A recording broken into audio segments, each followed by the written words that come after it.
Nous avons été mandatés par les partis, les structures, les organisations, les personnalités membres du Front de résistance nationale pour venir déposer un recours auprès de la Cour suprême.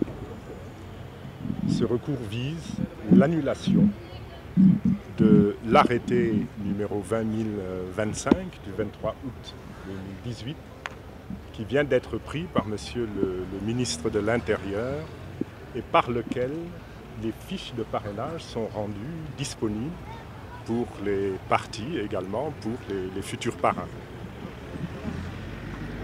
Il était indispensable de faire cette démarche car le ministre de l'Intérieur a outrepassé ses droits.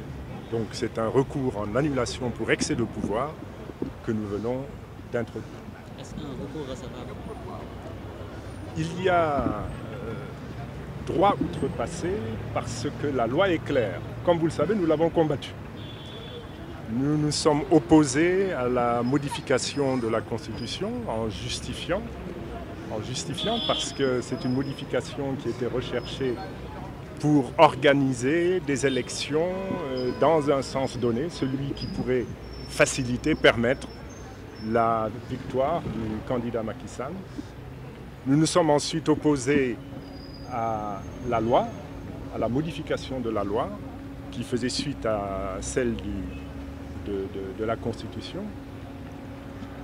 Évidemment, nous n'avons pas été entendus, mais nous avons à tout moment indiqué que nous étions en présence non seulement d'une loi qu'on peut qualifier d'inadéquate et même de scélérate, mais surtout d'une loi dont l'application allait poser problème.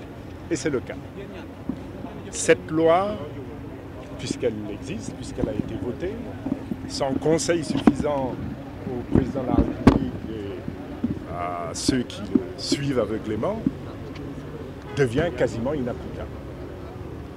C'est ainsi que, au moment de passer aux choses pratiques, il revient au ministre de l'Intérieur, conformément à la loi, de rendre public le formulaire, ça s'appelle la fiche de parrainage, dans ses formats papier et électronique. Mais il s'agit d'une fiche.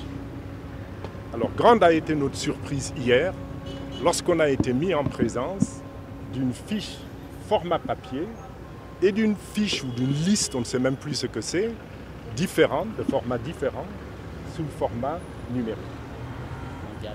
Avec malheureusement l'absence de l'élément le plus rassurant en termes d'authentification, qui est la signature au niveau de la fiche ou de la liste numérique.